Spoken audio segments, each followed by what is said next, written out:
G'day folks, how you doing? Neil Kelleher back again, and this is episode 2 of the Amazing Chase video series. Okay, so what I want to do in episode 2 is give you a quick recap of all the main events that happened over the 4.5-year period, so that you know what's coming in the subsequent videos in the full episode series. Okay, but I want to give you a quick recap of everything that happened over those 4.5 years, all of the big events, so you know what to expect, and you understand the gravity of this amazing chase, this diabolical saga. Okay, so quick recap if you don't already know. So my story is I've been chased around the world for 4.5 years by corrupt police from Australia, Interpol, and the National Crime Agency in the UK.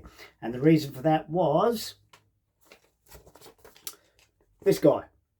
Okay, so this guy, Lee Undy, a former friend of mine, became a police informant. Okay, but he became what we call a covert police informant, and he strapped on a recording ankle bracelet to record conversations for the police. Okay, that's the recording bracelet there. That was the original one he had on before becoming an informant. Okay, this one here, as you can see, special bracelet, is loaded with a lot of technology for recording audio to a hard drive on the bracelet and broadcasting it back to base to a monitoring team. Okay, so bottom line is I caught him doing that, and the police then subsequently chased me around the world for 4.5 years trying to set me up and shut me up, okay, to prevent me from telling people this story. Okay, so that's the overall recap. All right, he was looking at 20 years plus for trafficking a kilo of cocaine into Queensland, Australia.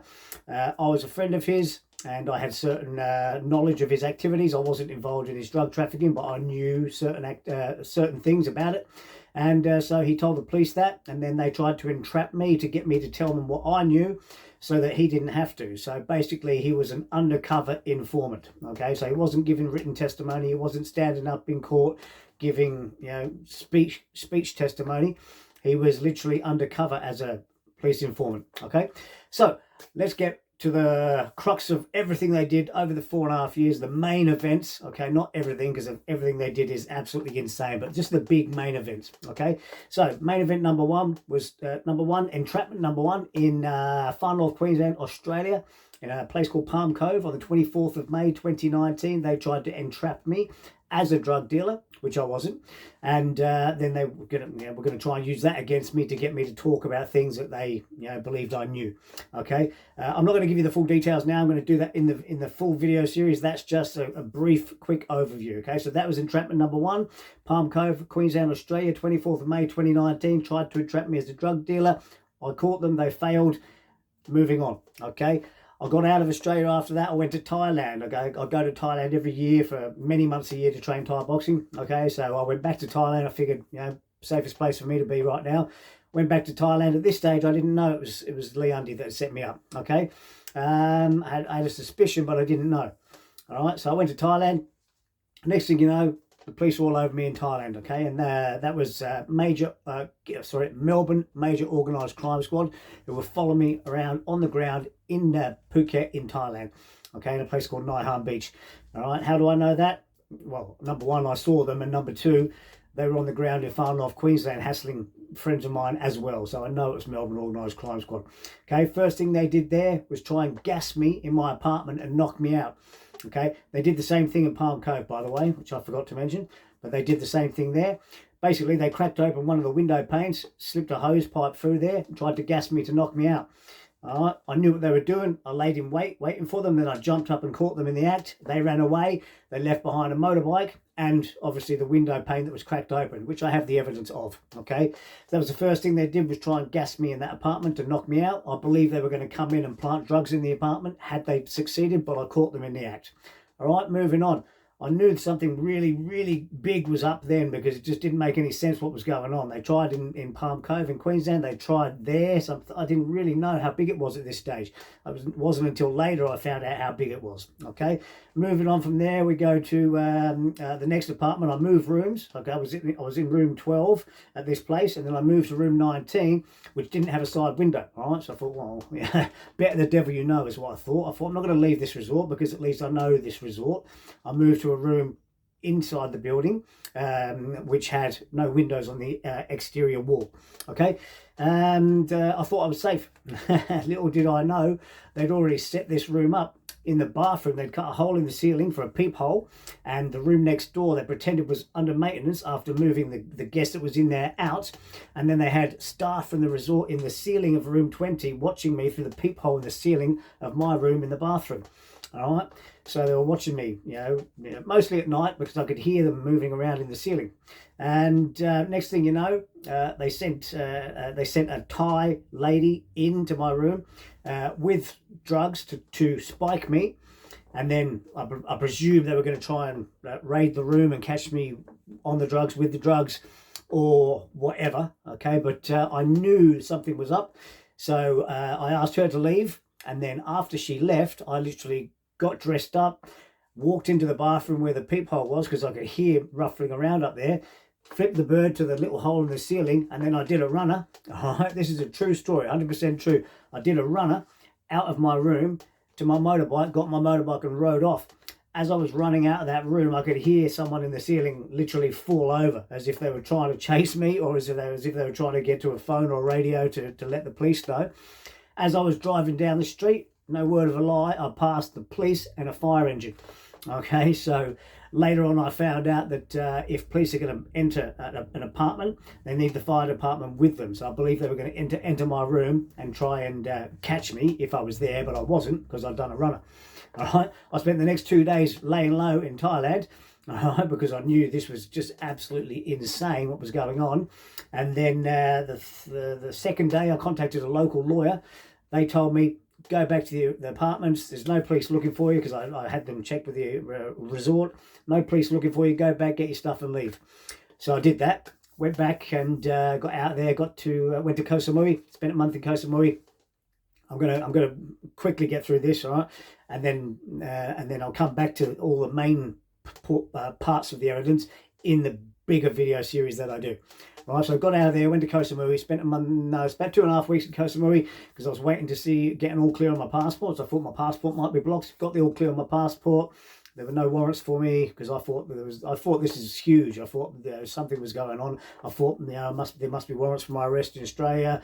There must be passport must be blocked, but it wasn't. Okay, so I got out of the Samui and I went to Philippines. Boracay Island. So I spent a month on Boracay Island. Everything was cool, no problems. Then I got out of there, went back to the UK. Okay, so I'm a dual citizen, Australian and British. Born in the UK, spent 25 years in Australia. Okay, so I went back to the UK, and everything was pretty much quiet there for a little while. And then the next thing you know, I catch Bedfordshire Police running surveillance on me at my aunt's house in Hitchin. Okay, this is going back in 2019, October 2019. Okay, but that's all they were doing is surveillance. There was no other stuff going on. Okay, so then after that, where'd I go after that? USA. So I went from UK to New York. Spent a few weeks with a client in New York, and whilst I was there, they were literally hacking my laptop whilst I was sitting in his apartment. We were both sitting there watching my laptop being remotely accessed, and just doing stuff by itself whilst we were just sitting there looking at it. But that's all that happened in New York. They weren't going to try anything against me whilst I was with a client, so they were just trying to rattle me. They were just trying to intimidate me. Which they did a lot of over the course of these events. Okay, got out of New York, went to Dominican Republic. Okay, Dominican Republic was crazy. There's a whole folder of Dominican Republic, obviously, and when I get to that one, it'll blow your mind. Okay, so Dominican Republic, I'm going to get through this as quick as I can. They literally spent 5 months following me around Dominican Republic, trying to set me up. They were trying to get me to buy cocaine off the street from dealers that they had working for them.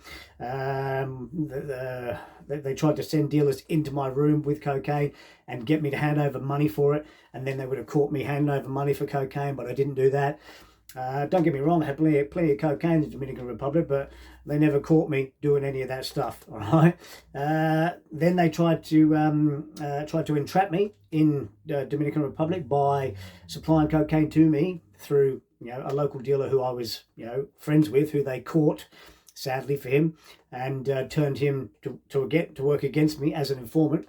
So he was supplying me with cocaine that was coming from them, and that cocaine was actually spiked with speed. Right, so they were trying to keep me awake and high and make me paranoid. I mean, I was paranoid enough as it was, to be honest. All right, but they tried to entrap me there by having the building manager, sadly, who also got caught by them doing something she probably shouldn't have been doing, a bit of this.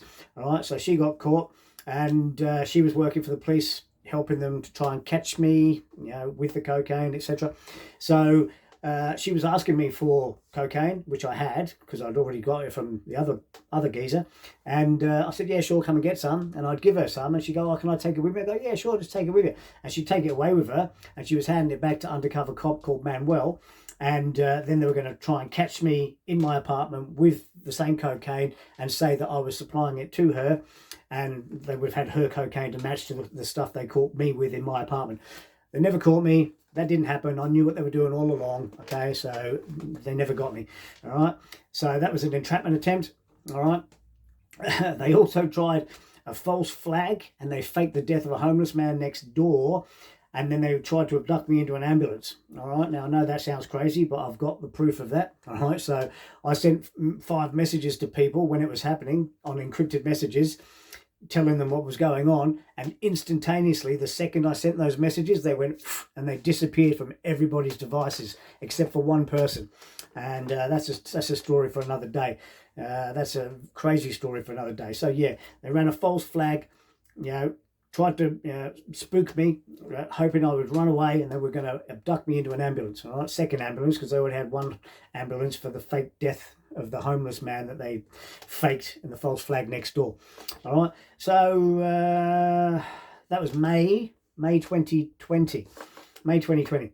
All right, so got out of there, which is Punta Cana, Los Corrales, Dominican Republic. Got out of there in early June, and then I spent a month on the run around the Dominican Republic, being chased by them. They were breaking into all of my apartments because they were trying to steal my evidence that I gathered against them, while simultaneoly trying to set me up, So I spent a month on the run. I went from Punta Cana to Bavaro, from Bavaro to Sosua up the north, Sosua to Cabarete, and then Cabarete back to Sosua, then Sosua back to Santiago, and then finally, I think it was the 5th of July. Yeah, 5th of July, I finally managed to get a plane out of the country because it was all locked down for COVID, so I couldn't get out of there.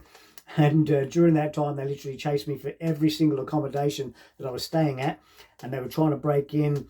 It was nuts. I mean, not trying to break in, they broke into a number of places. I believe they were trying to steal my evidence because, obviously I'd gathered all of this evidence against them by this stage. Okay, so got out of there July, back to the UK, and then in the UK, I was down in Bristol, and they tried to set me up again there. They tried they blocked my bank account, tried to facilitate another entrapment attempt by having their informant Lee Undy send me some money, pretending he needed a website designed, and then they hoped I was going to spend that money on drugs, which I didn't. All right, I wasn't playing the drug game in the UK, which is my home country. I was happy to play it overseas, because I knew what was going on. I knew what they were doing, but I wasn't going to play it in my home country. All right, so I didn't play the game. I didn't buy any drugs. They couldn't facilitate the entrapment. So they just tried to intimidate me, harass me, stalk me. They spent 3 months doing all of this. They were trying to hack my computer. They were hacking my phones, which they do all the time, to be honest. So, yeah, that was the UK. I got out of the UK late September 2020. Went to Malta, spent about a month in Malta. Nothing happened there except for hacking attempts. There was no operatives on the ground there, as far as I know. Got out of Malta, went to Portugal, and then everything seemed quiet for a little while in Portugal, but then it fired up again. They broke into one of my hotels. Again, probably trying to steal my laptop or my phone, and then they were following me around, trying to figure out where I was staying, because by this stage, obviously, I was getting pretty good at laying low.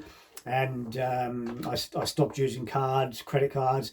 I was paying cash at hostels. I was moving around, and they weren't quite sure where I was staying because I had no SIM card in my phone, had no GPS location data on my phone, had a VPN when I was using the Wi-Fi.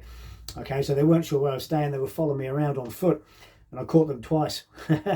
Literally twice I caught them, and then I gave them a big spray online in a video. I said, "Fucking piss off, you pricks," basically, and they did. They pissed off after that. In Portugal, then I got out of Portugal, went to Dubai, and spent about 6 months. I spent about 6 months in Dubai, I think, yeah. And things were sort of quiet in Dubai for a couple of months, but then around about March 2021, March 2021, I was making complaints in the UK. I was going through my MP. I was going through the Investigative Powers Tribunal, which is like a tribunal that investigates covert operations and misconduct by police on the ground in the UK. So I was going through them, and then the next thing you know, they turned up in Dubai and threatened me. So literally threatened me in text on my Wi-Fi, on my computer. I've got a screenshot where they've either renamed the name of their Wi-Fi, which means they were right close by, or they hacked the computer and renamed the name of someone else's. But basically they renamed it to Midge, you are cheddar. All right, so, and I've got a screenshot of this, all right, Midge, you are cheddar. And Midge was one of my nicknames back in Australia, back in the day. All right, so they were trying to intimidate me. And then a few days after that, they tried to abduct me into a white courier van out the front of my friend's villa on the street in Dubai. But at the same time they pulled up in the van, my friend pulled up in his car, and then they took off. All right, so that was Dubai. Attempted abduction, intimidation, threats, the usual. And of course the hacking, intercepts, so every single message, email, phone call, text, everything over the last 4.5 years of mine has been intercepted. Okay, if you think anything is safe on your phone, it's not. Encryption doesn't make any difference.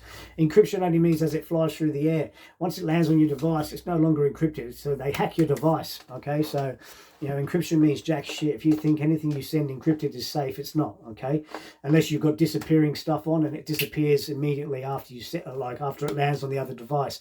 But they can still read it. They just can't use it, and that's the thing. You see, they can hack you, they can do all this shit, they can get away with it. They just can't use it in a court of law. Okay, so that's what they do. They hack you, and they get all the information they can about you, and then they use that to set you up. All right, what a lovely system we live in, eh? What a wonderful world.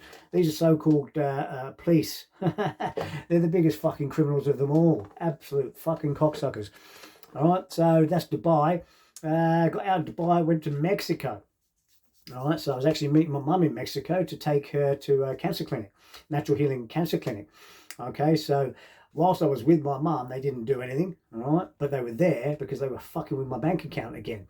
All right, so they were messing with my Santander bank account, so I couldn't access it without one-time passcode, which means I had to turn my phone on with the SIM in it, obviously, to get the code so they get my location. All right, so they were doing that.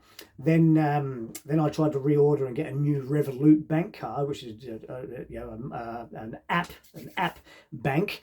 Okay, and they blocked that card from being shipped to me, so I had to keep using the Santander. Anyway, I knew they were there. I knew they were sniffing around. So after I was sure Mum was safe, because she was making progress with the natural cancer healing, and she's okay, by the way. She's in remission as we speak. Okay, from stage 4 cancer. All right, so that's all good. So I left Mum and I went and stayed a couple other places, and that's when they made a move on me again. So first thing they did was try and wipe my laptop hard drive. Well, they didn't try, they did it. They broke into my Airbnb in Sayulita, Mexico. They broke into the Airbnb. When I say broke in, I'm not sure if they were let in by the landlord with a key or if they literally broke in, you know what I mean? But either way, they were in there. They completely wiped the hard drive on my laptop, and they completely wiped my Google account. So my entire Google account, Gmail, Drive, YouTube, everything was gone. So that was an attempt to clearly, delete the evidence, which I'd already backed up to a number of different clouds, and then they were going to make a move on me. I'm guessing, okay, but nothing happened to me in Sayulita. But 2.5 weeks, 2 weeks later in Puerto Vallarta, because I'd moved from Sayulita to Puerto Vallarta, I went and stayed in a hostel, and they tried to entrap me again. All right, so they literally had an undercover cop in the dorm room in my hostel. All right. And once I realised that, I moved out the dorm and got a private room. And then I think it was the next night, they put 2 undercover cops in the room behind me. And we'd been out that night, me and all the guests in the hostel had been out, had some drinks and partying. There were no drugs involved that night, but a couple of nights before there were, because I knew they were sniffing around. So I always go and find a little bit of gear when they're sniffing around, and then I wait to see what they do. All right. So there were no drugs this night. But I got back from the party and I was by myself except for one guy. And 10 minutes after I got back, these 2 undercover cops turn up at the same time and go into the room behind mine. And I thought, that's it, I'm not taking any chances here. So I literally just got out my phone, Facebook Live, put everything on Facebook Live, and I went off a nut. I went crazy. I looked like an absolute lunatic if you watch that video, because it's still there on Facebook, on the Amazing Chase page. Okay, I left it up because that's what happened. And literally, they were going to try and trap me again. I'm not sure what they were going to do, if they were going to try and gas me through the window of that room or under the door, and then plant something in my room or whatever. I just don't know with these pricks, because what they've done to me is so insane that I had no faith of any kind in them, in any sort of legality of what they were doing. I didn't trust them at all, and I don't trust them at all. All right, so I shot that Facebook Live, and then literally I grabbed my stuff, just phone and wallet or whatever, I think, and then I just did a runner out of the hostel, and that was it. I was off, fucking running down the street, and the Policia Estatal were working with Interpol and the agents on the ground. Okay, so with Interpol, they don't run around in Interpol jackets like on the movies. It doesn't work that way. Okay, so they use agents, undercover operatives, and police. Okay. What's interesting about Mexico is there were Mexican agents and American agents, which is interesting. So there must be some sort of agreement between Mexico and America for the Americans to be able to operate on their soil like that, because it was Americans that were in my hostel, and it was Americans that followed me around the week later as well. Okay, so I got out of there, did a runner. Policia Estatal were following me around the block. They're the ones in the big black trucks in Mexico. And I wasn't getting caught by them because I didn't trust them. And I ended up getting caught by local police, Puerto Vallarta police, which is the blue stripe and white truck. And I didn't mind that because I know local police are not involved. So I let them catch me. They said they had a report from the hostel that I was behaving erratically and etc., which I was. All right, so they took me into custody for not even 24 hours. They just took me in, put me in the cell, and then they come back and let me out later and said, away you go. And that was it. I mean, they asked what happened, obviously. And I said, well, these pricks were trying to fucking set me up. They were trying to entrap me. And I was trying to show them my phone, the video on my phone, but the battery was flat. And then they didn't want to look at it, obviously. But then they just come back and let me out the cell. That was it. So I went back to the hostel, got my gear, left there, went to another accommodation. And, of course, straight away, cops followed me there too. And they got there before me and literally tampered with the locks on the room and the windows, so they couldn't be locked properly. So, but I was onto that obviously straight away. So I fixed the window locks, and then I adjusted the door locks so that they couldn't come in without me being aware. All right, but this is just what they do. I've got a whole folder of all the places they've broken into, with photos of the locks that they've tampered with, photos of the windows they drilled holes in, the window frames. I mean, it's absolutely crazy, this stuff. I swear to God, it's crazy. All right, so that's Mexico. Got out of Mexico November, I think. This is late 2021 now, and went to November. Went to Guatemala. Guatemala was pretty good, no problems there, other than hacking. They were hacking my Facebook and Instagram at that time because I was posting a lot of this stuff on Facebook and Instagram, so they were trying to shut me down there. They even tried to clone my Facebook account at one point, so I think they were going to clone it and then wipe all the evidence I'd put on one account and then just have the cloned account up there. Anyway, that didn't happen. I didn't lose my account. I've got all the evidence is still up there. My Facebook page is still live. My Instagram's still live. mean, they shadow banned me a number of times, obviously shut and banned me from posting a number of times, but they never managed to delete any of my evidence. Well, I mean, a few little bits and pieces over the few years, but nothing that's going to cause me any grief. Okay, so that's Guatemala. Got out of Guatemala New Year's 22. Yeah, New Year's 22. And went to El Salvador. I spent about 3 months on the beach in El Salvador, El Tunca. And had a great time, but it didn't take long for them to start playing games again. So sadly, I'd made friends with a guy there, and El Salvador, there's no shortage of cocaine in El Salvador, so we'd had a few party nights, all right, and sadly they've obviously gotten to him, my friend, because he's approached me. I think it was in February 2022, and he's turned up one weekend down at my place. He was from San Salvador, and he's turned up with 20 bags of cocaine and asked me to help him sell them in the beach club that we used to go to on the weekend. And I'm like, oh, here we go. So I said, yeah, sure, which I had no intention of. And then I didn't go out. All right? I was sick, and I was actually sick. I had a cold, flu, whatever, and I didn't go out. And then when he came home that night, because I got him a room at my place I was staying at, when he came back that night, and by the way, he was with his cousin, who was an undercover cop, all right? So he was with a cop, all right? And when they came back next morning, I said, oh, how'd you go last night? Did you sell that coke? And they're like, oh, no. And then he goes to me, oh, it's better if you do it because you're a tourist and it's safer. And I went, oh, okay. And so that's when I knew that they tried to do it again. So they were trying to get me to sell this cocaine, in a beach club in El Tunco, El Salvador, and then they were going to catch me doing that, and bada boom, bada bing, I'm a drug dealer in El Salvador. All right, so that failed. I didn't tell him I knew what was going on. I said to him, oh, we'll do it next weekend, come down again. And he's like, yeah, okay. And then literally that Thursday, I got out of El Salvador altogether, flew out. And where'd I go after that? Back to Mexico. Mexico, nothing happened. I was there a couple of months, and then back to the UK because my mum broke her arm, broke her elbow. So back to the UK, and this is now May 2022, and so May, June, everything was quiet. May, June, and then July 2022 they started playing games again here in the UK, exactly where I am right now actually. So in Luton, at my mum's apartment, and.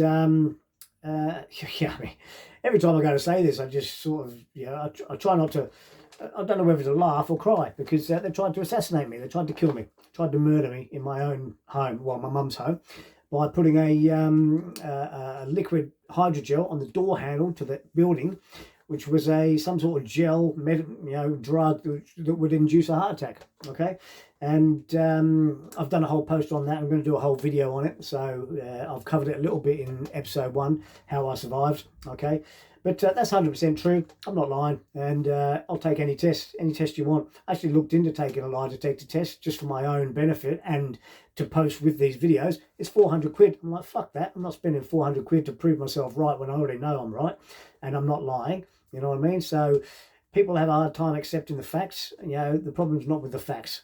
I can't help people with their inability to accept the truth. Okay, so that's the absolute truth. And sooner or later, people will realise it's true when they see all of the evidence that I do have that proves everything that I'm saying. Okay, so that was August 2022, 17th of August 2022. They tried to assassinate me. Okay, and then I literally caught them on camera for the entire, late September, October. I've got them, I've got photographic proof of their surveillance van and operatives in my car park for a month. Okay, and then I got out of the UK because I didn't feel safe. Obviously, I wasn't getting any support or any help from any of the so-called police oversight agencies.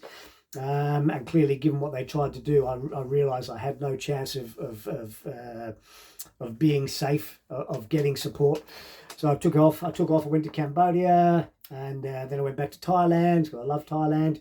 Okay, they didn't try anything because I didn't allow them to, but they did try and instigate stuff. So in Cambodia, they tried to get me to take drugs by telling the guest house manager to tell me it was okay to do drugs in my room. Like, why would a guest house manager tell that to someone, you know, to a guest?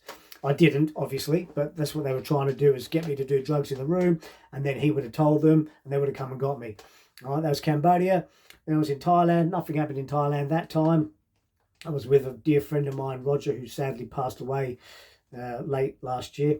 I spent some time with Roger in Thailand, and then I came back here in July 23, and again I caught them for an entire month, July, August, sitting outside the street on the road in the same surveillance van they were sitting in the year before in my car park. The fucking dickheads. All right, so. Nothing happened. They didn't try anything. They were just sitting there watching me like the voyeurs that they are. Okay, but I was pissed off with it. I didn't want to fucking sit here every night looking out the window seeing them. So I left and went back to Thailand and spent another few months in Thailand. This is now 2023, late 2023. All right, so late 2023, August, September. I'm in Thailand. The second I land in Thailand, I threatened to release this video series, and then boom, bang, they're there again. At my resort in Thailand. They knocked out the Wi-Fi, so I couldn't shoot these videos. I mean, even though I'm pre-recording and posting them now, I was going to shoot them live. All right. They knocked out the Wi-Fi, and then they tried to entrap me again by having a friend of mine in Thailand offer me drugs, which I said no to.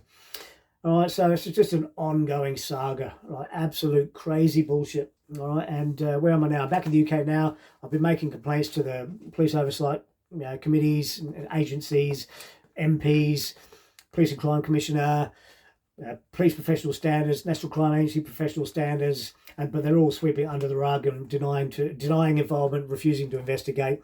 So that's it. That's why this video series is being released. I can't protect myself by staying quiet any longer. I tried to make a deal with them to put this to bed. I said, look, let's just put this fucking mess to bed. I'll give you the evidence. You pay me off, compensate me for what you've done. But they refused to engage in the deal offer. So here we are. All right. So that's fucking hell. That's 30 minutes.